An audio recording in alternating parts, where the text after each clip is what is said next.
Hey, good morning, everybody. Welcome to the Wade and Carter Show. We don't have to change that to be on Magic. No. Hey, welcome in Magic 95.9 FM, the mothership. Welcome in to the Wade and Carter Show. We're live, as we are most weekdays, from the Atzenhofer studio. There it is. All of you within the sound of our voice in the No Bull Network, welcome. And you certainly know the Atzenhofer dealership. You're probably driving an Atzenhofer Chevrolet. Since 1926, a South Texas tradition, that is the Atzenhofer difference, the Atzenhofer dealership. Stephanie Connie, Ricky King, Scott Tomko on the podium this morning. Greg Garcia just missing. But thanks to everybody, and we'll get through roll call here in a little bit. But Wade and Carter weather brought to you by the great folks at AT Deerlam Hayfeed and Ranch Services. Tomorrow we'll give away some tickets. The sun will come out tomorrow. It will come out tomorrow. But we'll give some tickets away to the Independent Cattlemen's Association fundraiser going on at Club Westerner Saturday afternoon into the evening. Be a great event at a great venue. Yeah. If you haven't been to Club Westerner lately, it is a beautiful facility. 65 degrees in Victoria, Texas, heading to a high today of only 78. It appears to be cloudy all day long. Now today there's a 35% chance of rain, goes to 75 Remember, tomorrow. we're supposed to be pouring today. 80 on Saturday. Forecast. So I think we're going to be good for the No Fools rally on Saturday. Yeah, it is rally week. We're folks, this thing has just grown exponentially. Less than a 50% chance of rain on Saturday, and they're not talking about a lot of rain. So no, I think it'll be good. Make your plans to come out to the Patty Dodson Center, where we will peacefully coexist with the farmers market. You can come out, have a taco on Wade and Carter. Yep. And we'll peacefully coexist with the Bill Posey Show and the Mandate. Yeah, Mandate's going to do a live broadcast out there. I'm assuming weather permitting, but there's going to be a live broadcast of the Mandate show that airs on Magic at 9 a.m. on Saturdays. So they will be there. That'd be our own Junior Samples and Andrew Alvarez. And then we're going to be giving away the tacos. And we would love to receive a number 10, a large can, but any can, really. Yeah. There is no bad donation. No. Cash will be accepted if you want. Yeah. And we will hand deliver every one of those canned goods and any monies that we collect to Trish Hastings at Christ's Kitchen, and she will use that to feed the area's homeless and needy, and there's quite a few. Yeah, so, this. I had somebody ask me yesterday, well, do I have to give a canned good to get the taco? And I'm like, no, this isn't quid pro Joe here. No, ideally the trade-off would be nice, and that's kind of the assumption. Right. But if you're hungry and you don't have the means to bring a can for somebody else, that's fine. Then just come feed yourself, and we're not in this to belittle anybody. We're not in this to make fun of something that doesn't exist in this country and hasn't existed for 250. Well, we are making fun of why they protested. Right. But this is something that's actually going to accomplish something. Amen. On the corner of Airline and Navarro, that the No Kings rallies and every other rally that's gone on in this town hasn't done anything but make a bunch of people who feel guilty about something that they have no business feeling guilty about, make themselves feel better by standing on the corner, holding a placard, and getting absolutely nothing accomplished or nothing changed, not only in this community, but around the country. We are actually going to affect change and provide a benefit to Christ Kitchen to help them stretch their resources even further. And you all can help us with that by coming out to the No Fools rally on Saturday for free and having a taco with us, having a good time. Don't pull up with a carload of people and want everybody to get a taco and not have some canned goods. Yeah. We're not doing that. You're not going to, that's not going to end well for you. But can I get 6 to go? No, you can have a taco. That's why we're here. It's a free taco. Yeah, we'll make that discretion. If there's one of you and you want to talk, or you don't have cans, but The I mean, Wade and Carter show reserves the right to refuse service. To stop at the Dollar General. But yeah, like you said, if a van full of people pull up, but you got nothing to return, we need 27 tacos. No, not happening. You're not, unless you get out and start mixing eggs for me. The other side of this is you go to things and you realize that it's the organizers that make the money. You see things like Black Lives Matter, and then you find out that the entire organization is fraught with corruption and fraud, and that the women that originally started that had like multiple real estate properties that they bought with cash. Well, because 501c3, there's a misnomer around the world that it's a not-for-profit. Doesn't mean they can't make money. Doesn't mean that it doesn't mean they can't pay themselves. They just can't retain a profit at the end of the year. So they can pay themselves exorbitant salaries and justify it if their board is all in favor of it. That's right. Absolutely. We have no board. We have no revenue. We have nothing. We're just betting on Victorians. Yeah. And we've been very, very blessed. Bill Posey is bringing a flat of eggs, junior samples from the Mandate Show, and Andrew are bringing another griddle. Barbara Brazil's going to be there. We will be cooking and inviting everyone. It's not a Republican event. It's not an anti-Democrat event. I had a phone call from a lady who shall remain nameless today, but she called yesterday asking for questions because apparently this was making the rounds at her church. Somebody sent an email to her church, and she asked if it was a political rally. No, not political at all. It's common sense. Just don't be a fool. No. Come on in. It's going to be fun. It's going to be a great time. Let's see who else is in this morning. Did you tell the folks that we are going to be joined by our Congressman, Michael Cloud? I billboarded it on the preview, but I've not told them that yet. He'll be here around 7:30. Adam Sugart adds, rumor has it that Brent pockets all the cans of only ravioli. the Chef Boyardee ravioli. If you try to give him that Hill Country Fair crap, no, it's got to be name brand Chef Boyardee. Stephen Casonieta, good morning, and Carter, good morning, buddy. Hope you're doing good. There's Tammy Williams. She's out there freewheeling. John Anderson, Andrew Alvarez, Clayton Helt. You think Tammy's driving that big Blazer with one hand, just working a ciggy? Maybe has a long neck in the cup holder. That old Blazer didn't have any cup holders. It took both hands to drive it. They didn't have those back in the day. Junior's in. Patrick Strauss back in Kentucky, putting on the miles. His old Kentucky home. Justin Glass, Andrew Alvarez, Jordan Glass, Scott Snow, Brent Anderson, Bobby Leister. Good morning, Rena Scherer, Micah Patton, and Wendy Hughes, Garcia, Heather Stewart. You get this from Lilo. It's a multi passenger Flintstone bus. There's all the people coming in for the talk. What's his name? That's Patrick. Yeah, that's Patrick just eating. Yeah. Thanks for listening, Lilo. Yeah, we appreciate that, Lilo. He's checks in the mail, babe. Checks in the mail. Making sure we don't say anything goofy. Andrew Albert says, I'll double whatever money you profit from this event to coordinate another event. Right? It's just like a pyramid scheme. Yeah, double of nothing's still nothing. That's right. No, Tammy says, no, crew cab 2,500 with 34s. Nice. So, yeah, if she's driving that, there's cup holders. She can work the ciggy with one hand. That Marlboro just dangling. Yeah, sure. I don't know. I think if Tammy were going to smoke it, she might just whip out like a filterless Camel. That's what I was thinking. Remember those old men? How many of you can remember this? The old first cigarette I ever tried was a Camel's filter or a filterless Camel. Well, that's probably the only time you ever smoked. Yeah, more or less, yep. But you could take that cigarette and you see those old men like they spit that little bit of tobacco out of their mouth.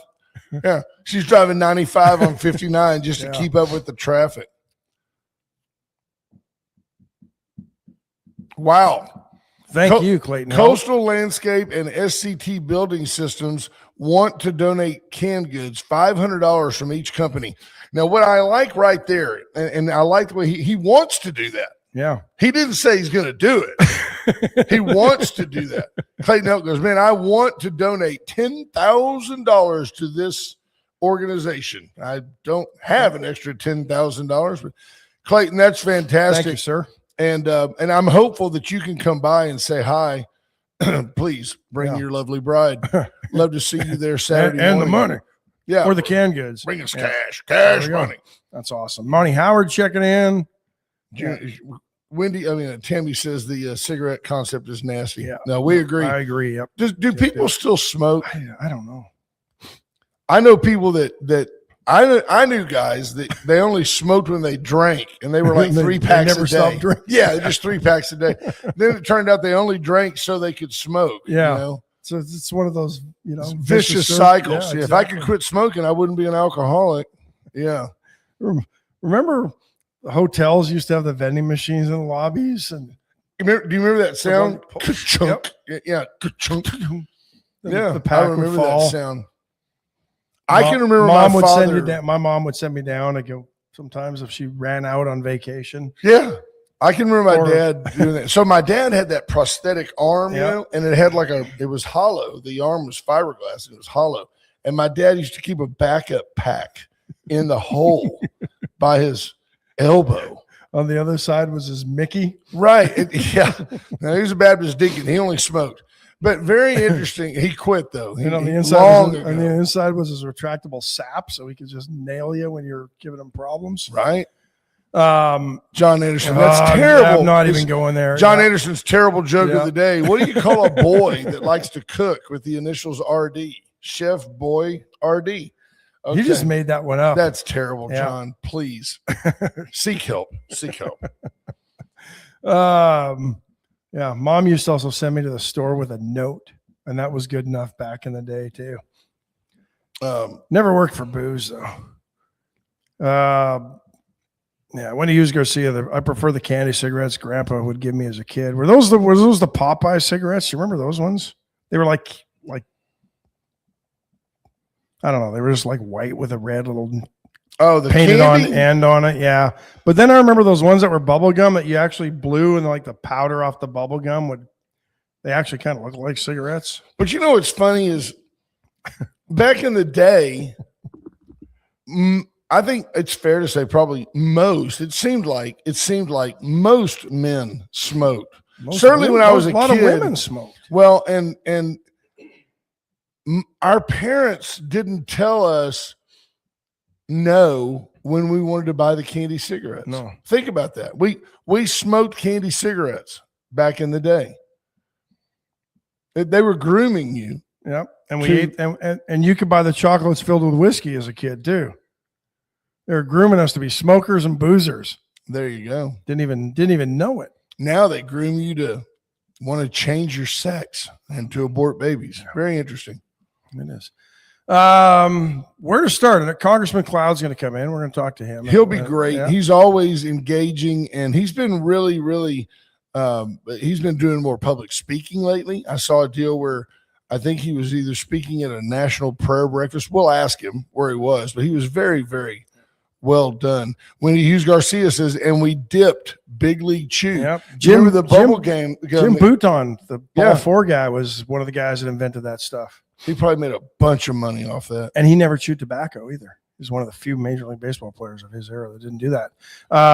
Ricky King with a solid point, and it leads to something that Ash and I have talked about here a lot. Since back in the day, things were tough. You had to be tough to keep going. Now everything is soft and cuddly. And I challenge you. How much has technology changed that? I mean, I'm convinced that technology in the classroom, to the extent that we've got it, is not good. I agree. Well, BJ Nelson says we need more pencil to paper. Yeah. We need to learn how to write in cursive again. Daniel Wardell Garza says, I'm not a smoker, but I'm a boozer. It sounds more like a confession than like just a statement. Or a country song. But Ash and I have talked on the show for years. Where are the male role models? Everybody is now, what's that guy's name? Bundy. Not Ted Bundy. What's it? Al Bundy. Tim the Tool Man was always the idiot, the bumbling idiot with the really smart wife. Yeah. What's his name? The Hispanic comedian that had the family show. What's his name? Tim Allen? No, the Hispanic guy plays. George Lopez. George Lopez. His wife was the 100% smartest one in the room, and very well may be. I mean, I don't make any bones about it. On the daily, Dawn keeps me out of trouble, but she doesn't emasculate me at the same time. I'm still a guy. But on television and in the movies, the male role has been softened. He's just weaker. You know, there are no more John Waynes. There are no more men's men in film. There's Jason Statham, I guess, but he's hardly a leading man. He's just a big fighting guy. Jennifer Raber says the dumbing down of the American dad can be seen on full display on Monday Night TV. I don't watch Monday Night TV, so I don't know. But you know, there's something else too. What shows particularly? I'm just curious, Jennifer, because I don't know. It's not that I, excuse me, besides coughing in your ear, and I apologize. It's not that I certainly don't have a problem necessarily with, but I observe, like I was walking through Sam's the other day, and it was a box that had like an inflatable something or another that was for the pool. Okay. It's a pool toy. And I mean, I guess we want to reach every possible market, but they had an interracial couple in the pool with a couple of kids splashing around. And I get it, you know, like, oh yeah, well, we'll put a black guy on the box and we'll put a white woman on the box. And, you know, you don't see the opposite very often. You don't usually see the white guy that looks like a CPA with his very attractive black partner, female. It's always the black man and the white woman, and they've got a couple little kids around, and it made me stop and look and say, do the kids look like them? Are they like no, that? Because they're all just models. No, that's right. So why do we have to do that? I mean, I know lots of folks. Well, be cheaper. You can't produce two packages, one with, you know, or multi-packages to represent every demographic you're trying to reach. Yeah. Patrick John Weller says, we've advanced more in the past 30 years than any generation has in the past 1,000 years. Tech has changed the way of living by miles. I would argue that we haven't necessarily advanced, but technology has certainly been advanced, and I think it's almost biblical. No, I agree. It probably has, you know, there's probably been more advancements in the past 30 years. I mean, think about it. We've been on the moon. Yeah, we've gone from, you know, landlines where you had to sit in a little bench in the hallway to talk on the phone in your home. Yeah. To cordless phones in the house, to a bag phone that you carried around with. Yeah. Now now you've got, this is the only phone I've got. I don't have a home phone. Nobody does anymore. And that's, but I think we've really, you know, I don't know that everything's always been better. You know, I mean, you know, we were watching TV the other night and a Rinvoq ad came on, and this is for eczema. Yeah. Could cause cancer, could cause diarrhea, bloating, gas. Rectal bleeding. I mean, all I'm trying to do is clear up my skin. Right. But this medicine might cause me to have cancer at the same time. I think I'll live with it. I'll take my chances. Yeah. Andrew Alvarez says, strong men make easy times. Easy times make weak men. Weak men make hard times. We're at the weak men, hard times era of things. It's hard to dispute. Yeah. There are things that we say. Many of you tell me often, man, Brent, you'll all be talking about something and you'll say something I'm thinking, and I find myself going, I can't believe he said that. When we were growing up, everybody said that. It's not being rude. Telling the truth, being observant is not being judgmental, homophobic, transphobic, yada, yada, yada, sexist, misogynistic. It's not. Calling DEI a lie is not being xenophobic or against black people or against anybody else. Calling discrimination in the name of the 65 Voting Rights Act, calling that out and saying that the Supreme Court got it right doesn't mean I support a stacked conservative court. What a slap in the face to those scholars and geniuses. Geniusi? Yeah. Smart people. Well, yeah. Why are they conservative? Because they actually hold to the or try to hold to the Constitution. I mean, I mean, shouldn't that be the goal of every? Scott Bauer says the radio is blank, no sound. Are you guys on? I'm trying to fix it. Push that button that says power, Scott. We are live on Magic 95.9. Yeah. Folks, USA Concrete Coatings and USA Foundation Repair. Tammy Williams, I was just at the Smithsonian. Archie Bunker and Edith Bunker's chairs and that little table are on full display. Archie's chair needed a quick upholstery cleaning, but it is there. USA Foundation Repair, they will shim up your pier and beam home, and they can help you with a slab foundation.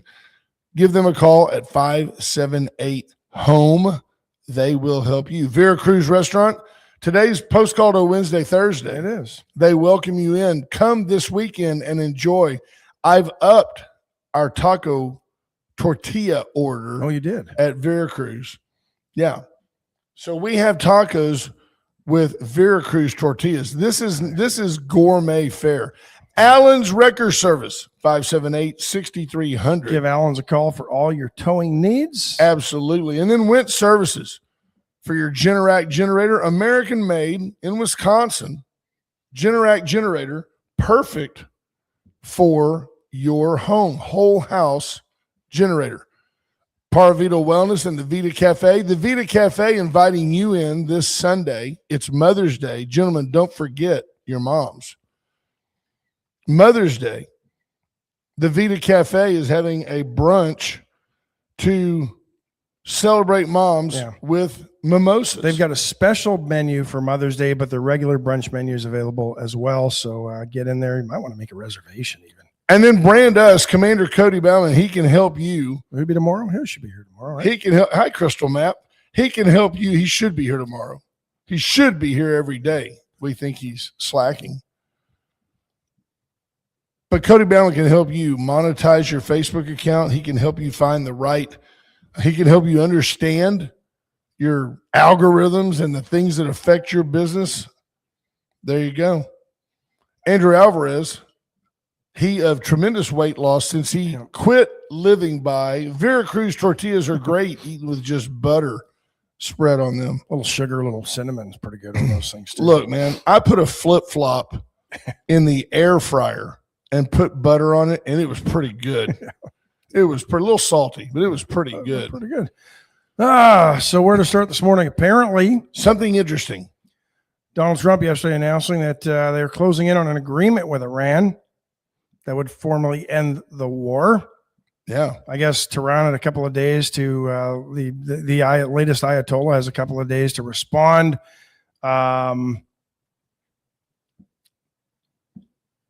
Some of the framework, according to sources, reopening the Strait of Hormuz, lifting U.S. sanction, and imposing a years-long moratorium on Iranian uranium enrichment. But see, here's the problem. Does that mean we get their That's uranium? what I'm saying. I told you before.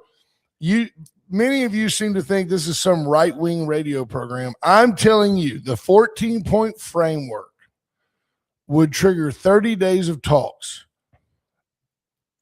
lift sanctions, and impose a years-long moratorium on Iranian uranium enrichment.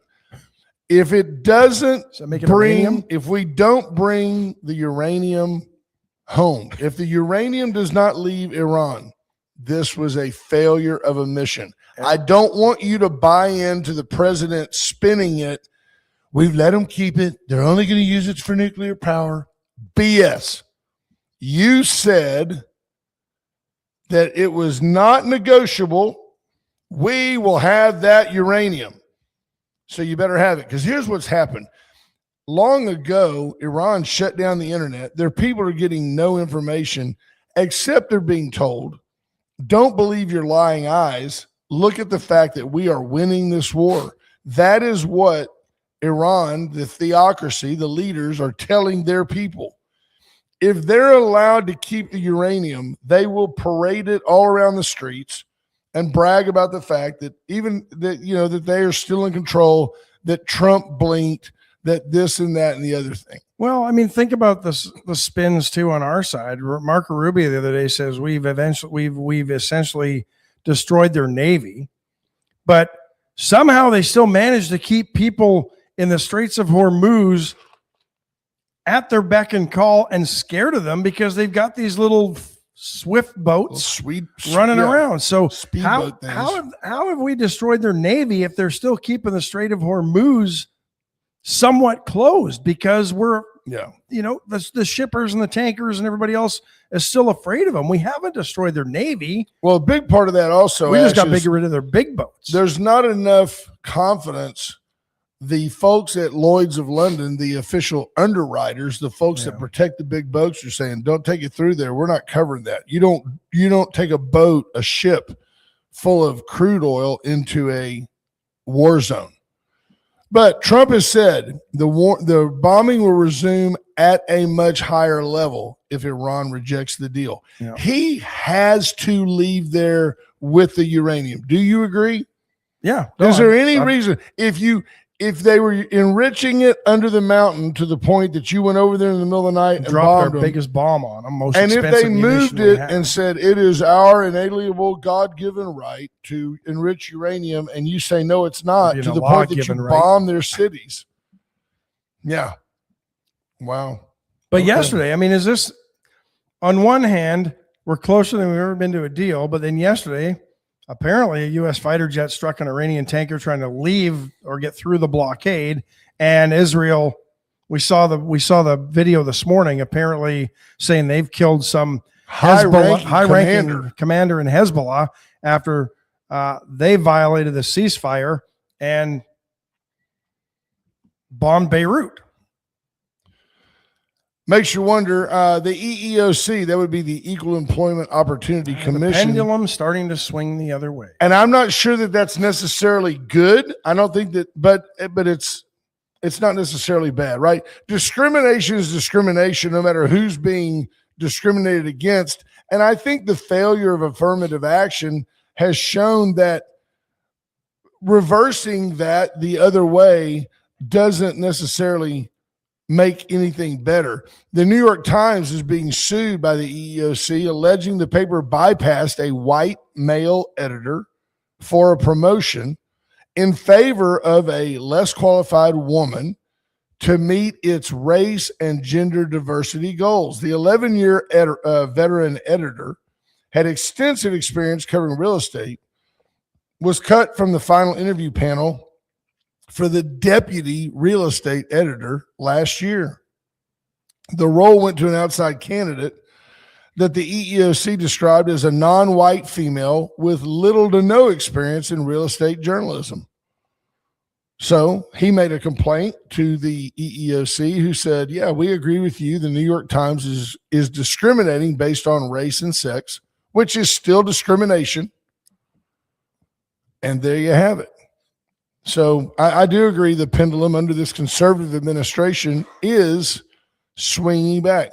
Ted Turner, Captain Courageous, the gentleman who brought you CNN, the gentleman who brought you TBS, WTBS, TNT, the Cartoon Network, Turner Classic Movies, died yesterday at the age of 87. Ted Turner inherited, if I recall right, a billboard business like Lamar Advertising, somebody like that. Although Lamar does much more than billboards, but Ted Turner turned that into the Superstation, the first 24-hour cable news network. I mean, he was a genius. Yeah. He was also the captain of the 1977 America's Cup. Forget about that. Well, I remember that, which, by the way, was, roughly 50 years ago.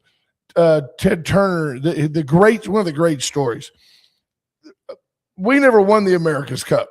Other people seem to always win it. Yeah. And Turner came in and was just they were crazy. You know, the boats do this a lot, and Turner like clipped another boat. They were shaking fists at each other, and these are multi-million. It was NASCAR on the water 100%. For the first time ever. And then Dennis Conner came along in the 80s and just dominated it. Well, but I don't think he does that if Turner doesn't win. No, 100%. And the technology would have never been developed to make the boats so fast. No. This was just a racing sloop. Well, Turner became really famous because he was swashbuckling and wealthy, but he also, they finished the race like 4 miles or 5 off the coast.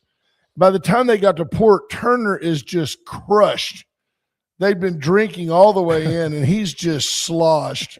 Yeah. And he goes on. He owns the Atlanta Braves. He married Jane Fonda. And he owned most of Montana at one point because he bought Montana before Landman or Yellowknife and before land prices shot up. Karen Murray says he was also rude. I do think he was a little bit. Yeah, I think he was rude. Linda Chris points out that he had dementia. Yes, you had not heard from him in years. No. But, I mean, for good or bad, CNN changed the landscape of how we covered events. And think about the original Gulf War in the early 90s, Blitzer. Right? I mean, Wolf made his name sitting in the Baghdad hotel as bombs were falling all around him. Yeah, Torrin Bell says, sounds like Rodney Dangerfield and Ted Knight in Caddyshack. Yeah, kind of does. Let's see what else is going on this morning. I don't think our guest is here yet. I'm looking for our guest. Apparently,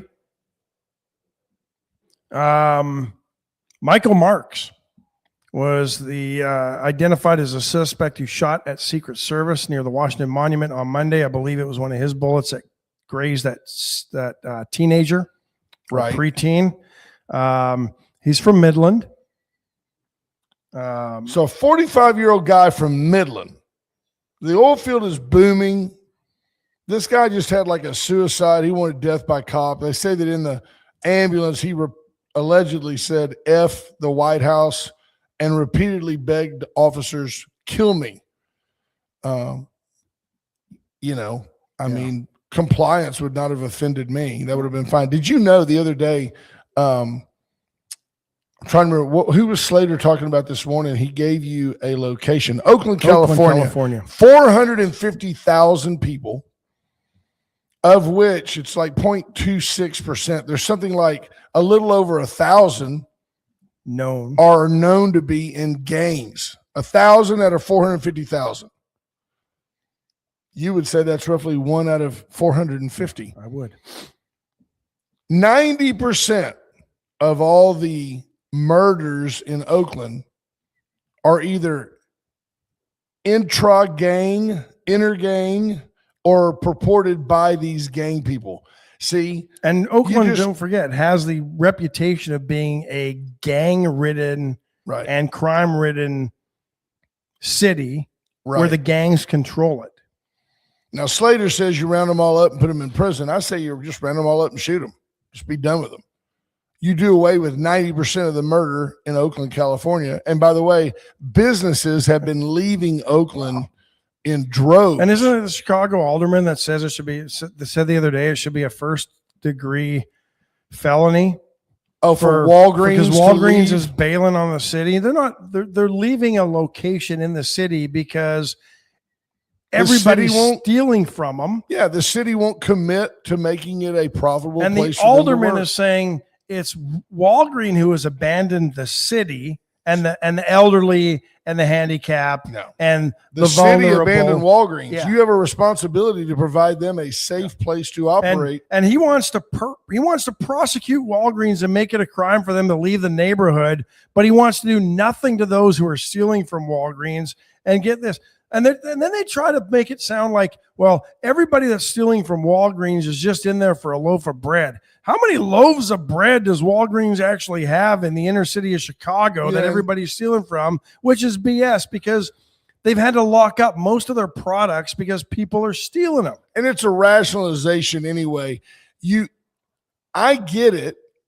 I've got mouths to feed. Yeah. There is no stopping what I would do to make sure my family could eat, probably including stealing, although there are numerous options other than that. Number one, Christ's Kitchen, which we support. we put our money, your money, where our mouth is. But understand that the idea that, they're just stealing necessities. Well, that doesn't mean that I have to keep a store open to be stolen from. No. So, which again, I mean, it's the lunacy of entitlement. Well, they're just stealing food for their family. Really? Get a job. Yeah. I guarantee you, take this bet, half the people that are stealing at some point had the money for cigarettes and tattoos and a 40 ounce. Well, or you could do what this father did in Garland on Sunday. I saw the video of this. 30-year-old suspect named Jose Ramirez, don't know anything else about him, got into a wreck and went to a gas station and tried to steal a bunch of cars. Well, he approached the wrong one. Amen. The driver got out, wrestled with the guy. Somehow Ramirez, I saw the video, he kind of pushed him away and he got into the driver's seat. So the dad went around to the passenger side, opened the door. Absolutely. His kids were in the back of the car. Yep.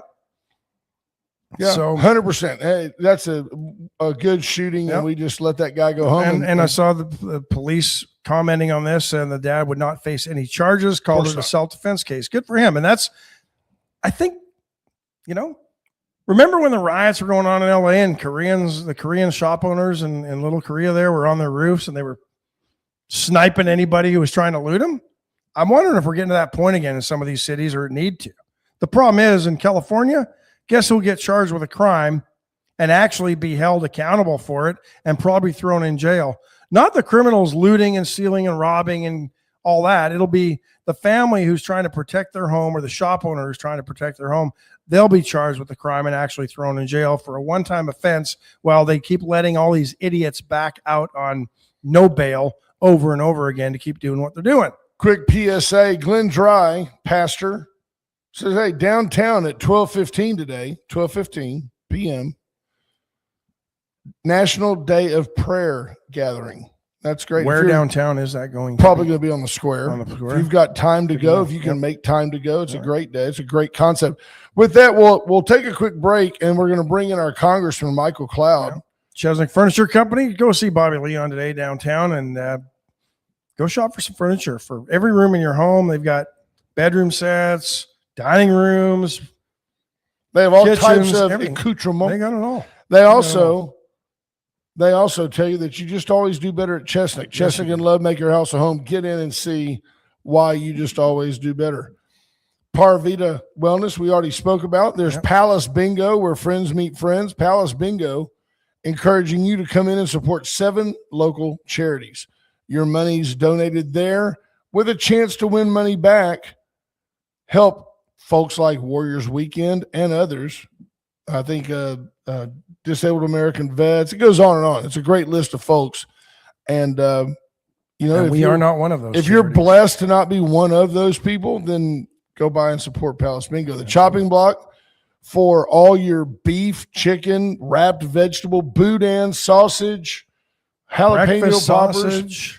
They've got boudin stuff, mushrooms. Those are great. If you've never tried them, give them a shot. We will be featuring chopping block breakfast sausage at the No Fools Rally this Saturday. So come by the Patty Dodson Center anytime after 7:30. Free taco. A can of vegetables would be appreciated, as we're going to make that donation to Christ's Kitchen. Trish Hastings, very excited, very, very thankful and grateful. A super nice lady and a great steward of your donations. As we're joined now by my friend and your acquaintance, Congressman Michael Cloud. How are you, sir? Welcome to the program. Doing good. Good morning. Good morning. Good to see you as always.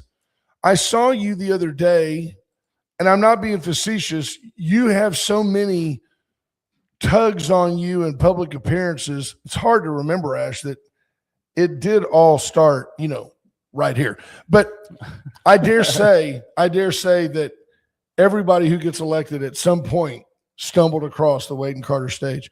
But you were speaking, was it at a prayer breakfast? It was a very well done. You know what I'm talking about? Just the other day. It was a large group of people. And it's all he speaks to. He speaks to the entire country when he speaks. Well, at any rate, Yes. I watched your speech and I thought you did great. So two thumbs up from Wade and Carter. Thank you. Appreciate it. How are things? Yeah, doing good. We're in the district this week, so we've been traveling around morning till night. We had the chairman. I'm the vice chair on the Energy and Water Subcommittee. So we had him down here in Texas, touring the district, touring Texas, making sure he knows what's going on. He's from Tennessee, landlocked state. So we took him along the coast to watch what's happening in our ports and talk about some of the issues that are going on, both from the energy perspective related to ports, but also the water issues that we're dealing with South Texas. And so it's good to have him down and get eyes on. And so him and his team were here. And so, yeah, last couple of days, that's, all over. Did he remind you that, there wouldn't be a Texas without Tennessee and you Davy Crockett? Yes, there is a friendship, certainly, between Tennessee and Texas. As a matter of fact, one of our two statues, every state gets two statues in the capital, right? One of ours, grew up in Tennessee. So, and so there is certainly a connection there, and it was good to have him down, and yeah, he noted the friendship. I'll say that. I noticed Congresswoman Monica Dela Cruz and Congressman that you introduced us to, is it Derek Van Orden? Yes. Were at the White House this week. The president signed an executive order on something, and they were both there, and I don't expect you to know what it was. And I reckon I know that look in your eyes. Yeah, I missed that because we've been on the road on all these things. I've missed a couple of headlines over the last couple of days. But so what's happening? You kind of broke rank with the president a little bit by voting against the FISA reauthorization, and I think that's consistent with where you've been from day one. And I don't want to say broke rank, but you stuck to your guns, and I agree with you. I personally think you did the right thing again. Well, and that's what the American people wanted and believed in when they elected the president. That's what we believed in when we elected the speaker. And for us to reauthorize FISA with no sort of reforms, to me, is ludicrous. We've got to continue to we want our intelligence agencies to be able to spy on foreign assets, bad people who are trying to do bad things to the country. But the idea that there's been so much malpractice in this area where they've changed terms and definitions and really opened this up to the American people. And so we've been pushing for three things. One, some sort of warrant requirement. The other thing is the intelligence agencies, instead of getting a warrant for information, they'll just go and buy your data on the market now. And that becomes part of the database as well. So that's an issue we're dealing with. And the one I continue to push for, which I actually think is more important,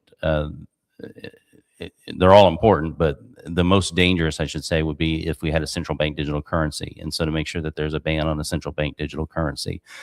After weeks and weeks and weeks of pushing, we got a central bank digital currency into the FISA reauthorization bill coming out of the House. And so I supported the bill coming out of the House because I was one of the primary negotiators on it. Right. It's one of the, if you get what you ask for, you kind of need to support it. So, and it would have been the biggest protection. And so it went to the Senate. Of course, they balked at it, sent it back with a clean 45-day reauthorization, which, certainly that day feels like a loss, but we avoided the clean reauthorization. It's only 45 days, which is actually what we had negotiated 2 weeks prior. We negotiated for 60 days, and we said, we'll give you the votes for 60-day reauth. This is a very wonky topic. We think this is what it's going to take to actually, get the reforms and finish the conversations. And, it's a wonky topic, and then a good part of it's classified as well. So, a lot of these conversations have to happen in a skiff, and you're looking over, So anyway, so we basically ended up with where we started with 2 weeks ago. Lost a little time when it comes to negotiating, but we have 45 days to continue to push on these issues and help sell it to everyone who's up there. And I think it gives us time to open up the discussion to Title I as well, which is where a lot of the abuses happen with the Russian collusion hoax and the like. What happens at the end of the 45 days then? We do it again. There's a high possibility that we end up doing it again until they realize we're going to get some reforms on this. And so Does this We're go gonna make sure back? that happens. Is it as finite? Does this go back to George W. Bush and like 9/11? That when I remember when they were promoting the idea, we need to be able to tap the cell phones of bad people, but they didn't tell you who the bad people were. In part, I mean, FISA goes back to the 70s, but it certainly expanded under the Patriot Act, and the capabilities changed as well. I mean, they weren't, we didn't have the internet, at least as we know it today, back then and the like. And so you would have data brokers in the same way we do today, so it's just a whole different paradigm of what we're dealing with. Trump wanted you to, did he want you to ratify what came back to you from the Senate? What he wants is FISA not to die, because he's in the middle of everything he's dealing with the Middle East. We have, all the global world events, soccer tournaments coming up, and FIFA, and, everything that's happening here domestically, and for us to be able to, while everybody's coming into the country, be able to make sure we're protecting the homeland is really important. So he's wanting to make sure he still has the capabilities he needs to protect the homeland, which kind of brings us to the funding bill for homeland. But am I naive, though, sir, to think that at the highest levels of intelligence gathering, if the FISA warrants just went away, am I naive to think that at the highest levels, the people that FISA searches? Yeah. If what you want happened, am am I wrong to think that our biggest security concerns wouldn't be addressed by, say, the FBI and the CIA anyway, in spite of? I think they will be addressed. What you will hear from them is that, stadiums will blow up tomorrow if it expires at midnight tonight. I don't mean to make light of the work, that there are real threats out there. There are. But as I told our Republican colleagues, we went into a meeting and there was broad-based agreement on the fact we need these protections. We need to make this happen. It's just not the right time to do it. Well, one, I don't know when else is going to happen. We have a transformative president in the White House. This is the window of opportunity to get stuff like this done.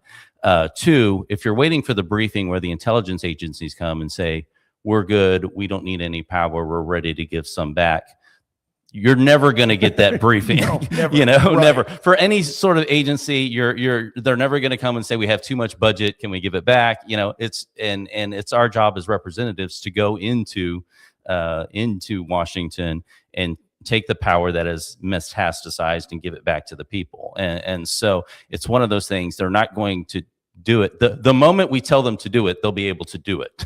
But until then, it'll be impossible. You were a runner, a track athlete. Did you see where that guy ran one of the marathons, New York Marathon, Boston, one of them, in under 2 hours? 1:59:30. 1:59:30. Yeah, I was not that fast. Did you? And certainly not over 26 miles. Think about running faster than 13 miles an hour on average for 26 miles. Yeah, it's for crazy. An hour and 59 minutes. I ran a marathon once because when I was a teen running track and was fit, I was like, one day I'm going to run a marathon. At the time, so this has been so while. I hit 30 years old, and I thought, it's not going to get any easier from here. So, I ran the San Antonio Marathon. Did okay for my age at the time, but that's crazy. Did it tear your feet up? Did you have any unexpected maladies from the race? Oh yeah, it wears on your body. Your legs are like pulverized meat. I mean, it's just how long? And the last 10 miles. What's that? How long after did your knees hurt?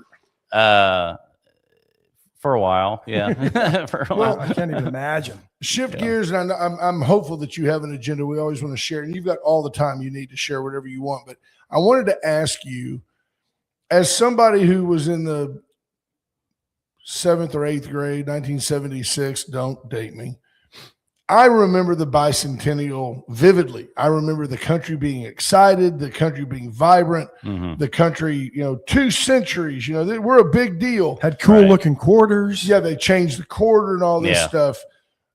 Are you, just personally, are you feeling that vibe in DC right now? Or is it just kind of like, well, we're mired in this war, gasoline's expensive, cost of living is up. I mean, yippee, let's make a sandwich and go back to work.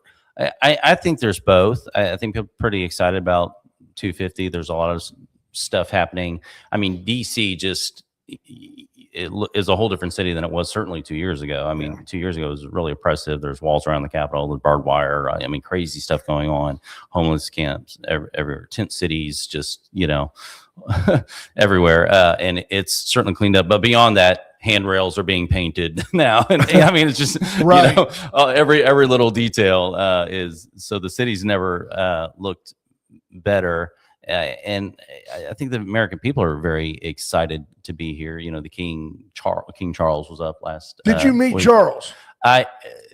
Funny story. I was at a committee meeting. I was trying to get a bunch of stuff done. We were getting our guest up into the gallery, and there's an elevator you can kind of come up where we normally enter through the speaker's lobby, and then there's a couple doors there into the House chambers.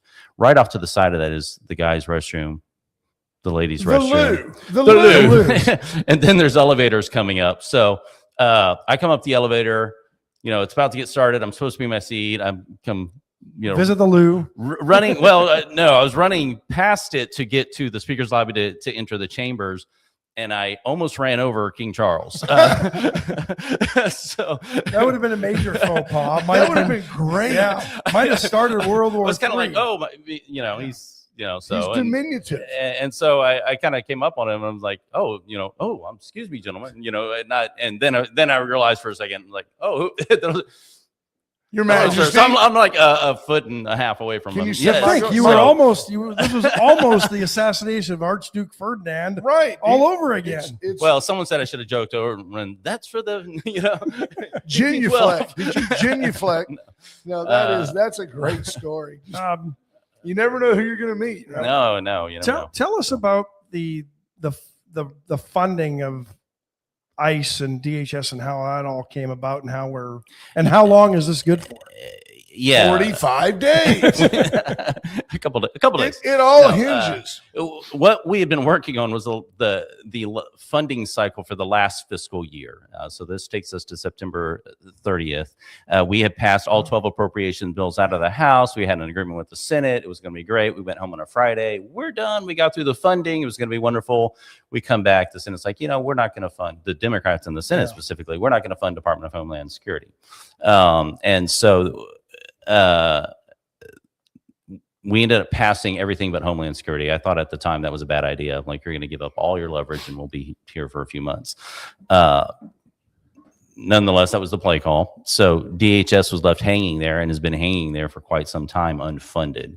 And so the White House has been coming up with ways to fund it, but eventually you run out of money. Didn't the big beautiful bill provide some funding? Yes, it did provide some funding, and that got us through a little bit. But a lot of the and again, we're dealing with all these activities that are planned to be happening on our shores, and we're they're not funding the Department of Homeland Security. It was pretty crazy. So anyway, the solution has been the Dems in the Senate don't want to fund ICE or Border Patrol. And so we're going to have to run that through reconciliation. That only requires 50 votes in the Senate. When we do, we'll probably fund the rest of the Trump presidency because they're Trump derangement syndrome over there. Like, this has been a bipartisan thing. Like, we all want our homeland protected up to now, but Jordan Glass chimes in that had you run over King Charles, it could have potentially started World War XII. He's making a joke about Ilhan Omar and reading about World War XI.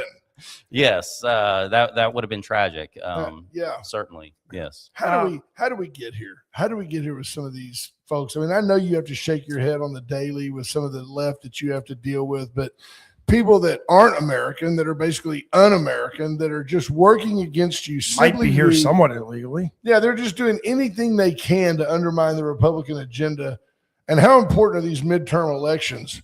Midterm elections are extremely important, and I think for us it's important. We might not be where we want to be, for sure. This is a president who's righting the economy on a strong foundation. The key up to now has been kind of put an adrenaline surge into it, flood money, do whatever you can to make it look like we're doing okay, but we're not. And instead, we're restoring an economy on strong foundations, bringing manufacturing back, all these different kind of things that will matter for generations to come. But there's a transition to building these factories and to onshoring these things, and and of course we have gas prices with the Middle East and those kind of things going on. But we're still in a healthy, strong economy in spite of all that. And for us to realize how the geopolitical map is being reshaped right now, too, to potentially provide us another 100 years of U.S. dominance on the world stage is extremely significant as well. And for us, I think we just have to remember where we were 2 years ago, specifically because the left has not changed. Yeah. I genuinely thought we'd come after November and we'd be sitting in committee and they'd soften their tone on, what they're trying to do to castrate our kids. And, but yeah, they've doubled down on all these weird, woke, crazy ideologies. And that's why we see, in LA right now, it's like, hey, Republican has a good chance of winning the mayorship of LA just because, they've shown the left really, for all the talking points, really do not care about the American people, at the high level. And so, you just touched on something. I mean, the shot in the arm for the economy, I think it's what, 3 to 4 trillion that's been pumped into the economy by the federal government since COVID. Yeah. I mean, is there any clawing of that back at all?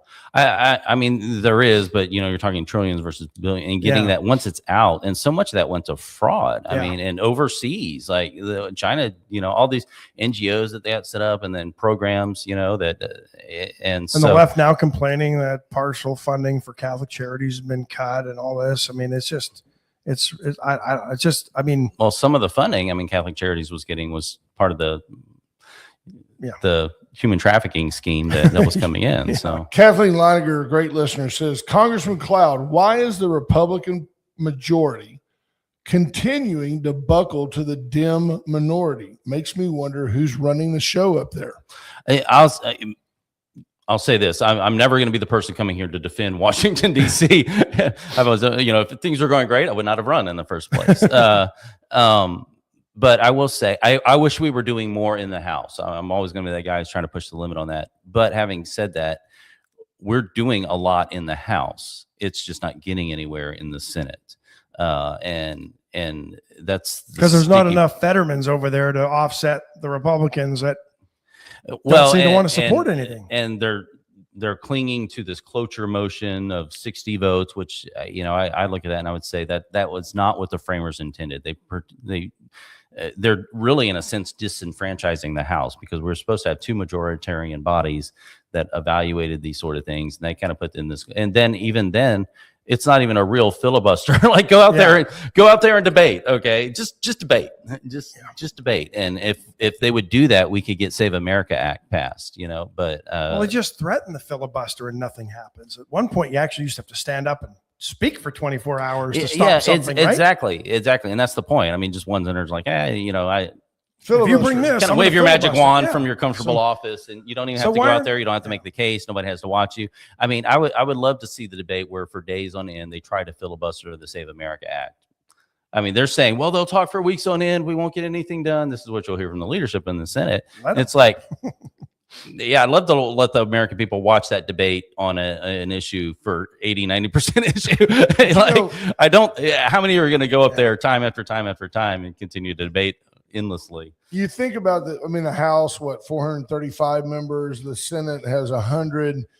We went to both chambers while we were in DC, and thank you so much, your office, folks. I'll invite it, whether you start out with Christian right here in town or Scott Bauer, or you reach out to Michael's DC office, which is readily available. Great staff, wonderful people, very accommodating. If you have an opportunity to go to Washington, D.C., reach out to the Congressman's office. Yeah. They will assist you in having a great time. Give us a few weeks if you can. We're bumping on the top. We can help set up tours and everything. So we're going to lose the magic, folks. But if you don't have anywhere to be, we can continue this conversation for a little bit longer. I do. At some point, I do. We probably have a couple. I'm not saying stay here till noon and then we'll go to lunch. We do have stuff on the schedule today, but yeah, we do. The House is a much more beehive-ish, busy, buzzing place than the Senate. You would think you could get more done in a group of 100 people than 400, but yeah. By the way, I'm just going to say it for you folks. I was there. The senators come in out of like alternating double doors. They give like a thumbs up or a thumb down and they walk off. And I'm going to tell you that no matter how they AI her, Elizabeth Warren is an old woman. And I saw Nancy Pelosi on the floor of the House. And I think she had a martini glass. She still wields a lot of power. There were a lot of people coming up to her and asking her opinion of things. I saw Jim Jordan, Speaker Johnson. I mean, it was a really good experience to be in the gallery at the House of Representatives. It's been neat for me to see citizens come, and DC seems so distant, and you're watching it on the news and you feel disconnected, and they'll come and they'll tour and realize you can walk up and knock on a representative's door. Now they might be in committee or whatever, but there is actually access there. I mean, unfortunately, you have to travel, but just to see them walk away going, I actually feel I'm more connected now. And as you know, for merely you need to go, Scott Bauer, the consummate, I don't know what the next thing. The consummate handler. I know we have to get on the road at some point. For only thousands a day, you can eat in Washington D.C. It's really reasonable if you're on a pension. But we used to do with our families, we would get like a bed and breakfast or something that was near a grocery store, and they didn't have Uber and everything, but ride the metro. You don't need a car while you're there. It actually kind of gets in the way because then you're like, where do you park? As far as if you're touring. And so, are we going to see you at the No Fools rally Saturday morning? Can you come by sometime between 7:30 and 11? This was the first I'm hearing of it. So here on Wade and Carter, like you said, I've been on the road for a couple of days. It's going to be fantastic. We've got sponsors, and we're making homemade Veracruz tortillas. We're making homemade breakfast tacos, giving those to people. Full stop. And we're accepting canned goods and have a trailer to take all the canned goods to Christ's Kitchen. And they do great work. And there. Trish Hastings is very motivated about that. They've been doing that for decades. If you have time to come by, there'll be lots of babies there. What time does it start? Starts at 7:30, and we'll be there. First talk will be served at 7:30. Yeah, until we run out. But the Mandate show is going to do their show live from there. But really, we were goofing around talking about these No Kings protests and rallies that don't accomplish anything. Which, by the way, they seem to be okay with. King Charles, they went nuts over King Charles. Yeah, they fawned over him, totally ignoring that America revolted against that representation. It's now some kings, right? Some kings, which is the hypocrisy, or just one person who isn't a king, but they all seem to think he is a king. Well, for those of you that hung around, thank you so much. Thank you to Magic 95.9. The Congressman is always available. His office is. I think well trained to be empathetic, and they will help you get in touch with him. He will help you. And Congressman, we know you have to go, but take the last word, and God bless you. Thanks for all you do. Well, we're here to serve. If you haven't signed up for our newsletter, please do so. You can go to cloud.house.gov. There's always a feedback loop on that, so you can just click a link and let us know what we should be thinking or knowing or hearing from you about. And just God bless y'all. Good. Thank you, sir. Appreciate you joining us. And for all of you that listen and tune in on Facebook and YouTube, we will see you all tomorrow. Bye, folks.